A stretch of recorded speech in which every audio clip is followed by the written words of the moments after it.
Buongiorno a tutti. Good morning. I'm Monica Ricci, the Director of Marketing for Opera Viva, and I'm delighted that you've joined us again for another one of our series of interviews with Opera Viva faculty.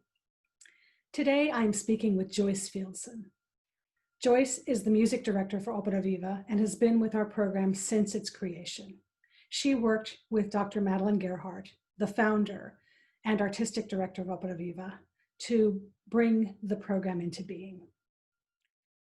I spoke with Joyce about how she got started in the field of opera, how she developed her skills as a repiteteur, how she has worked at some of the most notorious opera houses around the world and has worked with some of the most accomplished people in the field, how she learned the Italian language, and what she does with our program every summer as director of music, as vocal coach, and how she gets involved in our students' performances. I hope you enjoyed this conversation with Joyce and you find it inspiring. I know I certainly did. So, hello, Monica. Hi, Joyce. It's great to see you today. Yes, you too. I hope you're Separated across the oceans. Yes, I'm very well, thank you. well. Yes. Well, hopefully we'll be together sometime in the very near future. Yeah, I hope so. Fingers crossed. Yes, exactly. Well, Joyce, I'm so glad that you took the time to speak to me today. So I thought I would begin by asking you, why don't you tell me a little bit about your career in opera? Okay. Well, I started the usual way, learning the piano from the age of 9 and practicing all the time. I wasn't a nasty teenager because I was very determined to play the piano all the time without being forced to. And went to university, did an honours degree in music. And while I was there, I went and saw my first opera, which is quite of late actually to see an opera. I was more into ballet. And in my years at the university, I met Dame Janet Baker, who was a very famous British mezzo-soprano, and an accompanist, and they did a series of masterclasses. We all had to take part. And when they asked me what I thought I would do as a future career, I said, well, probably teach. Teach music and history. And they said, oh, no, you won't. You're a natural accompanist. And you should be pursuing that line of study when you leave university. So I asked them how to do that, and they told me. And I went to the Guildhall School of Music that had an accompanying scholarship. I ended up doing all the opera rehearsals and coaching. And I just took to it like a duck to water, as you say, because I don't have very big hands. They're really quite small, which meant any concert pianist or any serious accompanist playing Schubert, Brahms, Rachmaninoff was out of the question. I had never heard of a repetiteur or a vocal coach at that time, and I soon discovered it was perfect for me because you adapt the vocal score. You don't have to play all the notes. In fact, you shouldn't. Because otherwise it just confuses everybody. And if you're looking at a vocal score, which is a concise version of the orchestral score, there's nobody on earth who could play the whole thing, and actually it's not desirable. So I was able to adapt it to my own physicality, which was terrific. And I love doing it. I love the theatre. I always have. It was the perfect milieu for me. And I'm eternally grateful to Dame Janet and Gerald Moore, who was the famous accompanist at the time, for telling me about it. I couldn't have been more fortunate, actually. And I've been very lucky. I've had a very easy trajectory as a career. I did the Guildhall, and then I won a scholarship to the Opera Studio from Covent Garden. And my husband was given a junior role in the ensemble at Scottish Opera. So we moved up to Glasgow, and at the time, Scottish Opera was the most dynamic, exciting opera house to be. And Glasgow is a very, very dynamic city. But even better than that, the conductor and founder of Scottish Opera was a wonderful man called Sir Alexander Gibson. I think he was probably the best conductor of his generation, and several generations before and after, actually. And he took me under his wing, put it that way. And so I worked with him and all these famous singers and all these famous conductors for a long time. That's probably 10 years, probably. And then I wanted to spread my wings a bit, and the opportunity came to divide my year between Glyndebourne Festival Opera and Scottish Opera. So I would do April to mid-October at Glyndebourne in Sussex, and then I'd go back to Scottish Opera and work for the winter season. And that worked very well. And in the meantime, I did lots of trips to Israel and various other countries, guesting, including my first trip to America, actually, when we did the world premiere of Queen Mary, Queen of Scots by the composer Theo Musgrave. And that was for the Norfolk Opera Company. That was quite a shock to the system, my first visit to America, I have to say. Then after that, I spent many years at Glyndebourne. And then I did the same again. I divided my year between San Francisco Opera and Glyndebourne Festival Opera and Glyndebourne Tour. So I had a very varied lifestyle for a very long time. And I met some wonderful people, some fantastic singers and conductors and producers. I was 10 years with San Francisco Opera, and then for various personal reasons, family reasons, I wanted to come back from America and be nearer to my parents. And so I gave up San Francisco. But when I got back to Britain, suddenly the phone rang, and it was Naples Opera, the San Carlo Theatre, asking me if I would go the following month and do an opera by Humperdinck. Rarely known, Die Königskinder, very, very beautiful.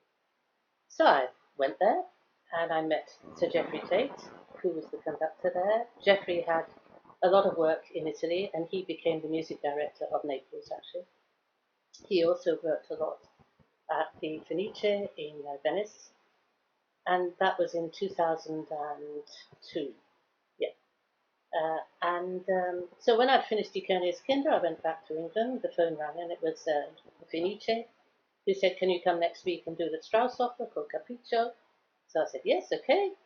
And when I got to Venice, I thought that was a place that would suit me. It's immensely central for Europe.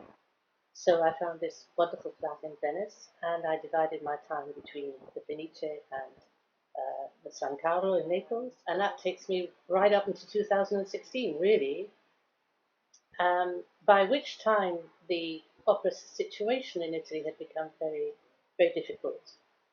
A lot of young singers were either not getting the work, or those who did the work were not getting paid for it. So my great friend Sherman Lowe, singing teacher, who was another reason why I'd settled in Venice as opposed to Naples. He also was losing Italian students, getting more people from outside Italy. And it just seemed the right time to go home. And now I'm on the faculty of the Royal College of Music. And so it was the right decision at the right time. So I must admit, I miss it. I miss Italy. I miss my friends. I miss speaking Italian all day long. But, you know, life goes in cycles, and I've been very, very fortunate to, particularly to work in the most beautiful cities on the planet, let's face it. I mean, San Francisco, Venice, Glyndebourne, and Vienna, many, many places that have been great fun to live in. So, Tell me how you learned the Italian language. Pretty early on, I think, at Scottish Opera, I realized that if you were going to be coaching opera singers in Italian, French, and German, you needed to have a pretty good understanding of all those languages.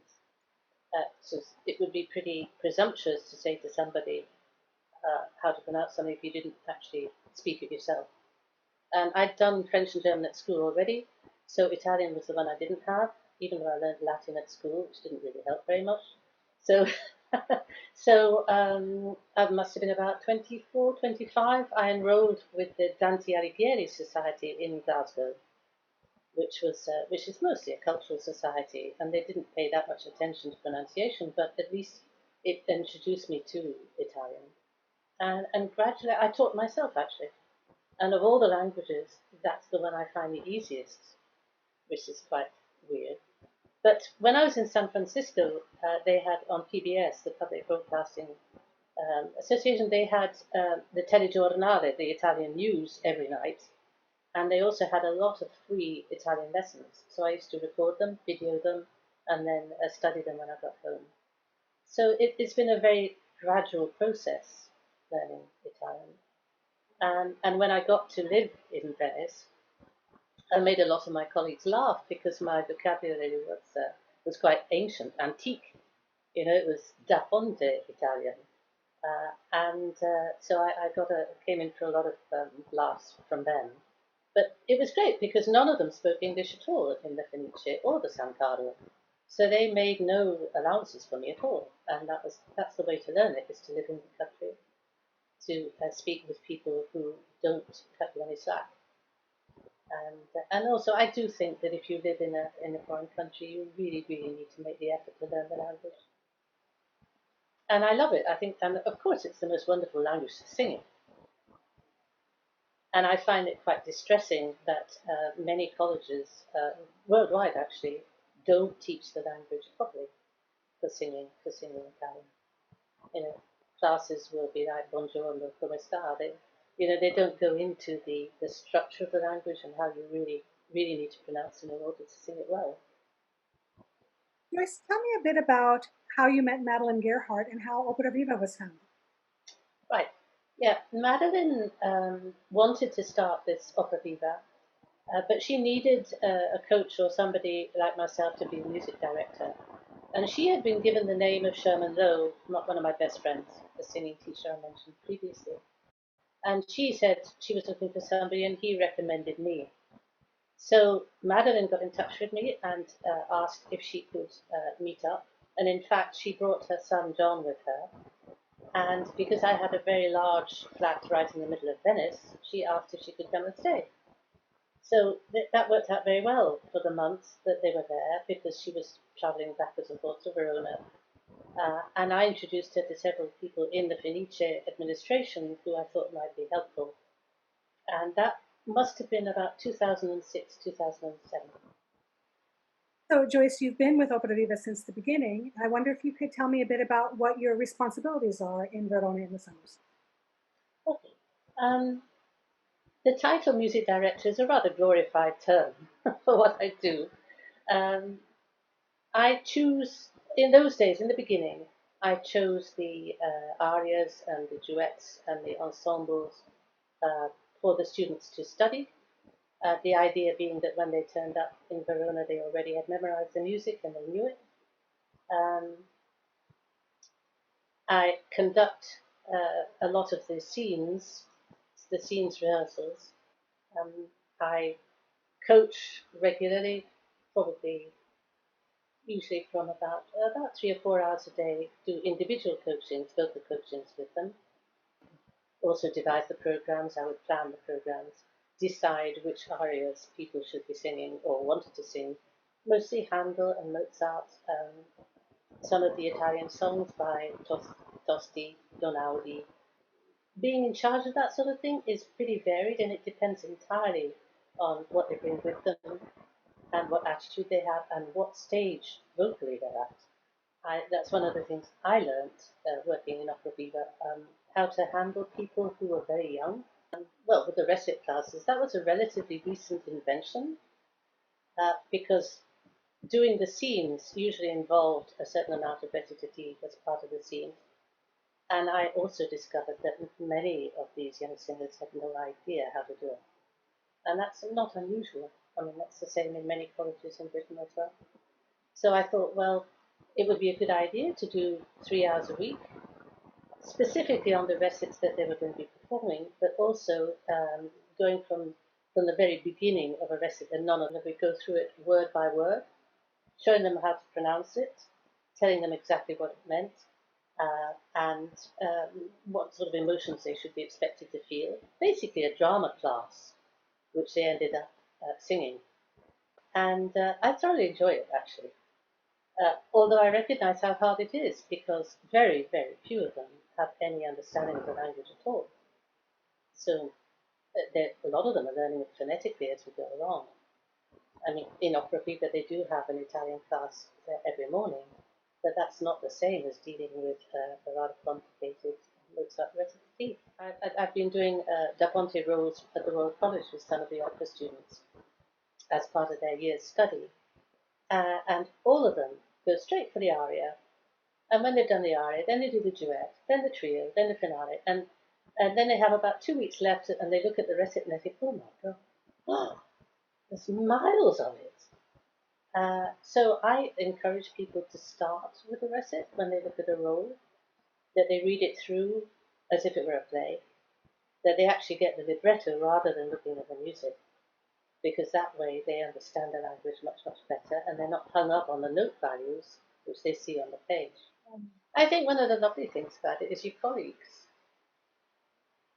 You know, when I look back on all the number of people who've come, um, the mixture of colleagues, the singing teachers, the coaches, and the directors, of course, um, it's been very entertaining, very nice to make friendships with people that I otherwise would never have met. And they've become very good friends. People like Lisa Sylvester in UCL, University of Southern California. Yeah, Lisa. USC, Yeah, and Gerardo Felizati, Gerardo, who came to meet me because he'd heard about me in the Veneto as a pianist. That'd be interesting. Gerardo came to study with me how to be a repetiteur, how to be a vocal coach, because he was a first-rate pianist, but he hadn't worked in opera at all. Now most of his work is in opera, and he became a permanent part of Opera Viva. So it's the connections that you make, and that's one of the wonderful things about the performing profession anyway. Is that friends that you work with on one production, you don't see them for 10 years, and it's as if you saw them yesterday. And I love that. And I love the free time that we've got. Like Lisa and Gerardo and I always go out and have an Ugo Spritz whenever we meet up in Verona. One of the wonderful things about the Opera Viva is because the students get to live in another culture. And also they learn to actually ask for things in Italian and things that they would never necessarily do back in America or wherever they live.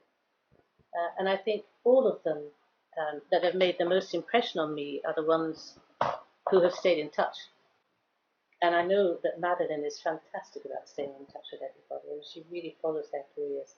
I have a few of them still on Facebook that write and tell me what they're doing, and send me recordings of performances they've done, and that's lovely also to see some of the ones who actually make it in the profession, and I really enjoy them. Well, Joyce, it's really been wonderful to talk to you and for you to share so much about your career and your time at Opera Viva with me today. I really appreciate it. Well, thanks very much, Monica. It's lovely to see you and very nice to talk to you today.